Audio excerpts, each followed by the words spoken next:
Welcome back to Golden Rule Radio. Today is Wednesday, April 25th, and 5 days away from May. All I can think about is sell in May and go away, but we'll get to that later. Gold last week when we were doing the show was about $13.50.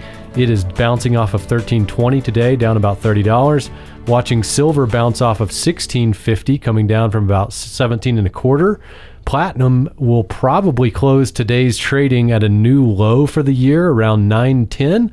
Still above the previous high, though. And palladium, pretty strong today. The dollar is also strong. It's moved up above 91 and has pushed into the lowest descending trend line that we have on the charts. It's going to try for, it looks like, the 92 level, and that corresponds to the next, I think, stronger descending trend line we've been watching. Equities had a rough day yesterday. And what keeps rattling my head, as I said at the beginning, sell in May and go away. So what do you guys want to talk about today? Robert, I think that pretty much wraps up the whole show, so we appreciate it. But for those who do want to stick around, I think we can't walk away from your comments on the dollar, up from, what, about 89.5 to 91.25 today, Wednesday. So maybe I get lucky and we see that 92 level on the charts come get hit. And following on the heels of that dollar rise, it doesn't surprise me at all to see the Dow down, what, about 800 points, I think, from last week. You mentioned gold down 30, silver down, just about everything's down. So it seems like everything is sitting around waiting to see what the US dollar is going to do, where it's going to peak out and turn. I'm so tired of hearing about the 10-year treasury moving up to 3%. I could just go away like in May. Sounds good. Let's not talk about the 10-year treasury. However, I think we should talk about the Dow transports. Miles, before we get to the transports, I'm going to disagree briefly with you on one thing, and that is that oil is not conforming to the rest of the market trends on their downward spiral. Oil is holding strong, and most likely because of the geopolitical stresses in the Middle East. But go ahead, let's get on the transports. This is fascinating. Yeah, Tori, the key to the transports is the concept that transports lead industrials. You know, the idea that if you're manufacturing something, you have to ship it somewhere in order to sell it. So the concept of what the transportation averages are doing tend to lead the direction of the industrials in the long run. You sound much like the late, great Richard Russell. Sorry. I've read a few books by the late, great Richard Russell, as well as his predecessor, Robert Rea, and recommend picking those up for anybody who wants to look at the larger macro approach to Dow theory and how the Dow industrial averages and the transports lead the markets. So getting back to those transports, we saw the transports run up to around the 11,000 mark, just like we saw the Dow run up to almost 30,000 before we've had these things turn down. Now, the transports have been in these amazing trading channels based off the Fibonacci sequence numbers. So we've been bouncing between multiple different points on different Fibonacci scaling as it's been trending sideways. So while the Dow is turned down and starting to look like it's turning down over the long run, the transports have actually been trading sideways here for a little bit. So it's safe to argue that we could see the Dow Industrials actually climb back up for a period of time before we see them turn down long term into what we all feel is going to be the next bear market in the equities. Do you think that's going to coincide with the dollar timing, its move over the 92, if it moves strongly above that? Does that seem about right? Possibly. However, I'm not personally convinced we're going to see the dollar above 92 quite yet. So we'll see what Robert has to say on that, because he tends to have beaten me on pretty much every dollar call over the last 12 months. So you want me to talk about the dollar? I'll say a few words on it. It is going to have a little rally in here, like we've been talking about, because from a bigger picture standpoint, it stopped at about 88, which was the midpoint on the larger context of the rise from about 70 on the low up to 103, 88 being about the midpoint there. So we're going to have a little rise to the dollar here. I don't know how far it's going to go. The next level would be 92.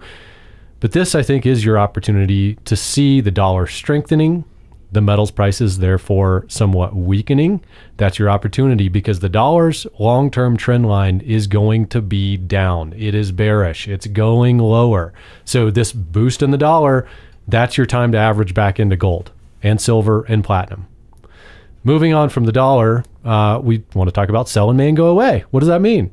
Well, in the Stock Trader's Almanac, if you look at the 6 months that you want to be in the stock market versus the 6 months you don't want to be in the stock market, because that's a thing, you're at the end of the period from November to May where you want to be in.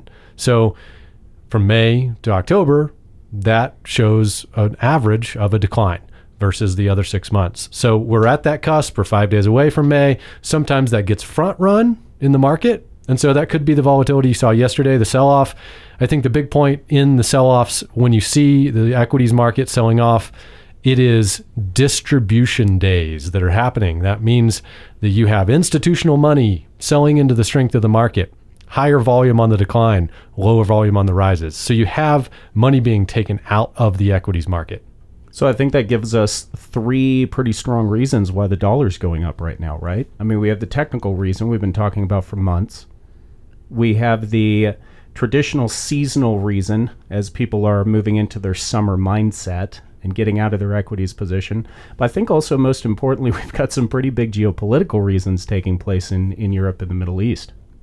I would add to that you're seeing the Eurozone really weaken. Draghi came out this week and was talking a lot about needing to continue the quantitative easing, not really messing with interest rates much. And so that actually, to me, created a short-term bump in the U.S. dollar that it was more attributable to that than just about anything else. Also, you got to think equities, we're down 800 points in the week. That's despite some really strong quarterly news coming out on these returns and profits from these companies from the first quarter of the year. That's a good point. And we've overcome that, right? We've erased all that and some. Yeah, I think it can be said that the rally on the tax bill is over officially. Yeah, I think with the tax bill, what they're seeing is, okay, now we're going to add $10 trillion in debt over the next decade, and you've got the Federal Reserve that's easing its balance sheet. They're going to reduce their balance sheet $600 billion this year, and you're starting to run out of steam on the effects of the tax bill. Reality now is setting in, and the economic and the financial picture of the U.S. just got a lot uglier. Yeah, Tori, a number of weeks ago, I asked the question, what is the next catalyst to drive the equity markets higher? And your answer, I think, was something along the lines of stimulus, the stimulus spending bill. Well, we're at that point. The rise in the equities market from the tax bill is, I would say, it's over. And so do we see the next fiscal stimulus plan driving the equities market higher? We haven't seen it yet. Do we? Maybe we do. And with the inflation talk in Europe, because that now is coming to a head, can they afford to do more of it? I don't know. At some point you have a day of reckoning, but what you aren't hearing lately is any talk out of the Fed on the subsequent rate hikes for the rest of 2018. Well, and the expense of stimulus seems to finally be overpowering the benefits of stimulus based on what you mentioned regarding, say, oil prices. Yeah. Well, since it's almost May, we'll go away. We'll end this week's show, but I do want you to keep your eye on the ball because from a geopolitical standpoint, it could actually turn into mayhem. And so we're going to be watching. I encourage you to do your homework because the mainstream media just isn't adequately covering the unrest in the Middle East. So thanks again for listening. This has been Golden Rule Radio. If you like what you heard, click the subscribe button, ring the bell to get notifications. Head on over to Twitter at ICA Gold or our website, McAlvanyICA.com. And you can always call us if you'd like to speak with one of us at 1-800-525-9556. Thanks for listening. Have a great week.